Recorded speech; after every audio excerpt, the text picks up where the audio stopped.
Welcome friends to my channel. আজ আমি একটা নতুন রেসিপি শেয়ার করবো তোমাদের সঙ্গে, যেটা খুবই ঝটপট তাড়াতাড়ি একদম 5 মিনিটে তৈরি করতে পারবে সকালের ব্রেকফাস্টে। এটা তোমরা অবশ্যই ট্রাই করো।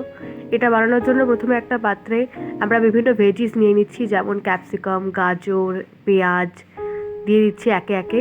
সব দেখতেই পাচ্ছ তোমরা কীভাবে আমি কেটে নিয়েছি। এরপর এর মধ্যে দিয়ে দেবো ধনে পাতাটাকেও কুচি কুচি করে কেটে নিয়েছি। এরপর চলে যাবো নেক্সট ধাপে।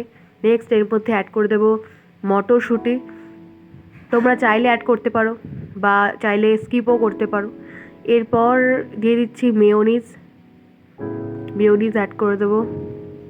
দেখতেই পাচ্ছ কতটা আমি দিয়েছি। খুব ভালো করে মেয়োনিজটা মিশিয়ে নিয়ে এর মধ্যে দিয়ে দিচ্ছি গোলমরিচ গুঁড়ো। এরপর একটি পাত্রে একটা পাউরুটি নিয়ে তার উপরে এই সবজির মিশ্রণটা আমরা দিয়ে দেবো। তাহলেই তৈরি হয়ে যাবে স্যান্ডউইচ। এটা সকালের ব্রেকফাস্টে তোমরা অবশ্যই ট্রাই করো। একটা হেলদি ব্রেকফাস্ট খুব কম সময় তৈরি করা যায়, একদম 5 মিনিট ইজি রেসিপি। তোমরা অবশ্যই বাড়িতে ট্রাই করো এবং আমাকে জানিও কেমন লাগলো।